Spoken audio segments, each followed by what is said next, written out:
Certitude vraiment qui taraude l'esprit des Sénégalais avec tout ce que nous voyons aujourd'hui par rapport à cette élection indécise. Aujourd'hui, on voit que le président a reporté, le Conseil constitutionnel est revenu sur cette décision pour donc casser tout. Maintenant, on est obligé, d'après tout ce qui a été fait, tout ce qui s'est passé, on est obligé en quelque sorte de reprendre donc les discussions, d'échanger par rapport donc à la date, mais également par rapport après Macky Sall, qu'est-ce qu'on aura peut-être à faire par rapport donc à cette situation. Aujourd'hui, vous venez assister à cette ouverture du dialogue.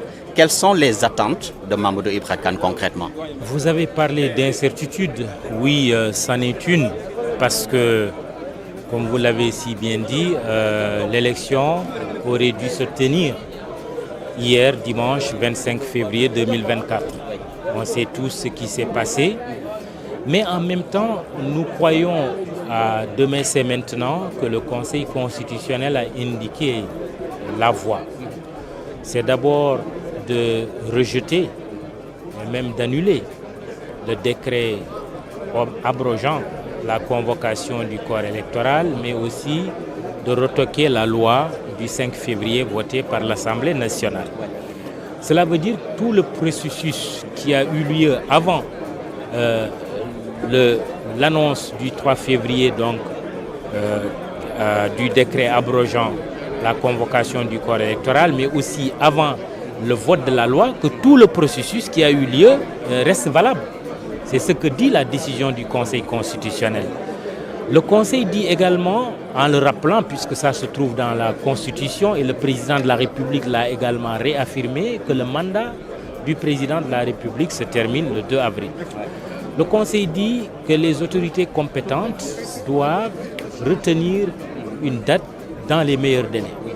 De notre point de vue, en tant que demain c'est maintenant, cette date ne devrait pouvoir être fixée qu'avant le 2 avril pour ne pas justement être dans une période d'incertitude puisque le mandat du président sortant se termine le 2 avril.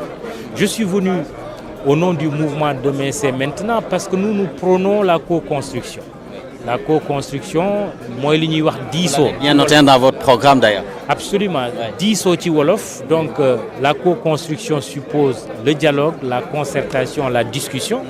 On est venu dire ce que nous pensons, chacun dira ce qu'il pense, mais j'espère que nous ferons tout dans le cadre de la loi, dans le cadre de la charte fondamentale, mais aussi dans le cadre de nos pratiques et de nos traditions.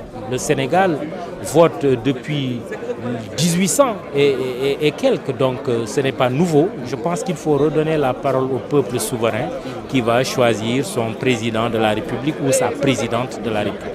Aujourd'hui, est-ce qu'on est dans les possibilités, j'ai bien dit dans les possibilités, d'après tout ce qui s'est passé, d'organiser cette élection bien avant le 2? Je peux même dire qu'aujourd'hui, c'est ce que prônent d'ailleurs ces candidats qui ont été retenus, parce qu'il y a ce collectif FC25 qui a vraiment décrié tout ce qui s'est passé et qui se retient donc, pour ne pas participer donc, à ce dialogue qu'il considère d'ailleurs comme un simulacre en quelque sorte. Mais aujourd'hui, est-ce que vous ne pensez pas qu'en tenant ces échanges aujourd'hui, est-ce que vous ne seriez pas dans une posture, par exemple, de commettre une injustice donc, à l'égard donc, de ce collectif-là? Non, moi je ne peux pas commettre une injustice parce que je suis un citoyen qui donne son avis. Par contre, ce qui serait injuste, c'est de faire fi des décisions du Conseil constitutionnel. Vous savez que les décisions du Conseil constitutionnel, selon la Constitution, ne sont susceptibles d'aucune voie de recours. Elles s'imposent au pouvoir public et aux autorités administratives et juridictionnelles. Il se trouve également que le Conseil constitutionnel s'est adossé à la Constitution, qui est la charte fondamentale, qui est un document, si on peut le dire ainsi, qui acte le contrat social. C'est pour ça qu'il faut faire attention. Moi, je peux comprendre le ressentiment des candidats dits spoliés, mais je rappelle que j'étais également candidat. Je pense que nous sommes tous des candidats déclarés. Donc vous leur conseillerez de venir participer? Je n'ai pas de conseil à donner. Ils ont leur point de vue, il faut respecter leur point de vue.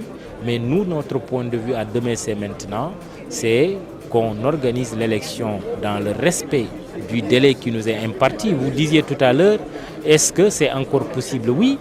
Si on considère que la campagne dure 21 jours, vous voyez bien que d'ici le 2 avril, on a la possibilité d'organiser le premier tour de scrutin de l'élection présidentielle.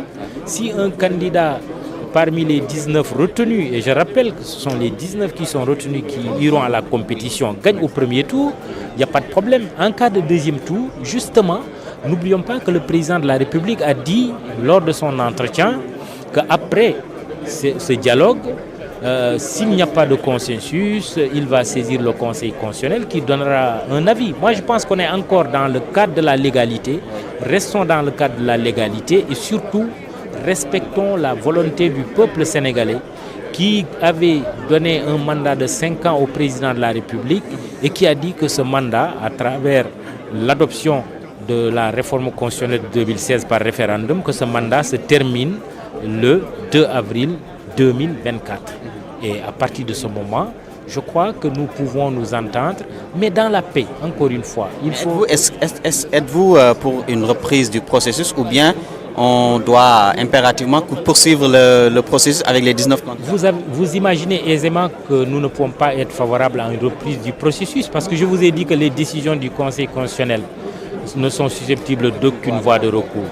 Donc ce n'est pas possible. Parce qu'il y a vos camarades du PDS qui exigent cela. Oui, moi je respecte la position du PDS. Comme je vous ai dit, je ne suis pas là pour commenter les positions des uns et des autres. Moi je parle de la position du mouvement Demain c'est maintenant, mais je parle aussi de cette aspiration populaire. Et quand même, aujourd'hui, on n'a pas besoin de faire un sondage pour savoir que les Sénégalais, dans leur écrasante majorité, sont pour le respect du calendrier républicain. Donc, qu'on respecte la date limite du 2 avril pour ne pas être dans une situation d'incertitude. Reprendre le processus électoral, pourquoi? Est-ce qu'il est arrivé une fois au Sénégal, malgré les vives contestations des uns et des autres, qu'on reprenne un processus électoral? J'ai l'habitude de donner un exemple imagé. La Coupe du Monde regroupe un nombre d'équipes. En 2026, ce sera 48. Mais actuellement, c'est 32, la dernière Coupe du Monde.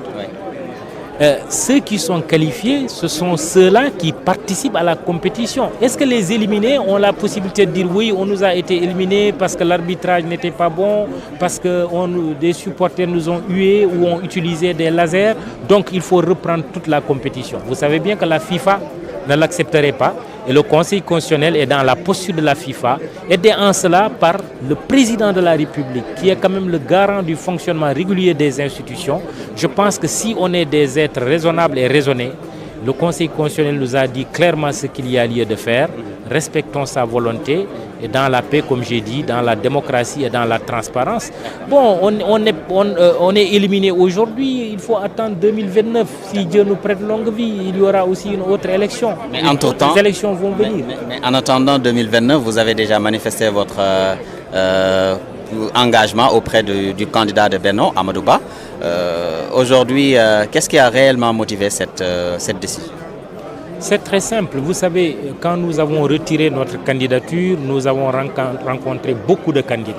Et croyez-moi, parmi les 19 qui ont été retenus comme parmi les candidats 10 spoliés, la plupart d'entre eux se sont rapprochés de nous. Soit ils nous ont rendu visite à notre siège, ils ont appelé ou ils ont envoyé des émissaires. Nous avons écouté tout le monde. Et en toute démocratie, le mouvement Demain c'est maintenant s'est réuni en donnant la parole à chacun de ses membres et au final, c'est le candidat Amadou Ba que nous avons retenu. Pour des raisons bien simples. D'abord, nous estimons que c'est l'homme de la situation, que c'est le président de la stabilité si les Sénégalais lui accordent leur suffrage. C'est le président des réformes, c'est le président du rassemblement, de l'ouverture. C'est le président aussi qui a le sens de la mesure parce qu'il a une expérience de l'État, mais aussi de la pratique des hommes et des choses. Et nous estimons que c'est l'homme qu'il faut à la place qu'il faut. En tout cas, nous considérons que notre candidat est le meilleur en laissant le soin aux Sénégalais justement de choisir le président qui leur conviendra. Merci beaucoup Mamadou. Merci de rien. Voilà, donc nous étions avec le président du mouvement Demain c'est maintenant. Voilà, on est présentement devant le maire. Voilà, même s'il refuse de parler, on va essayer de nous avancer un peu. Voilà, pour prendre d'autres réactions. Voilà, prendre d'autres réactions. Nous sommes... Voilà, kilifa gi ñu ngi lay ziar. ñu ngi lay ziar bu baax a baax.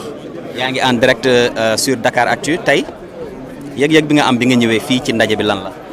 man maa ngi tudd ambassadeur itinérant El Hadj Dia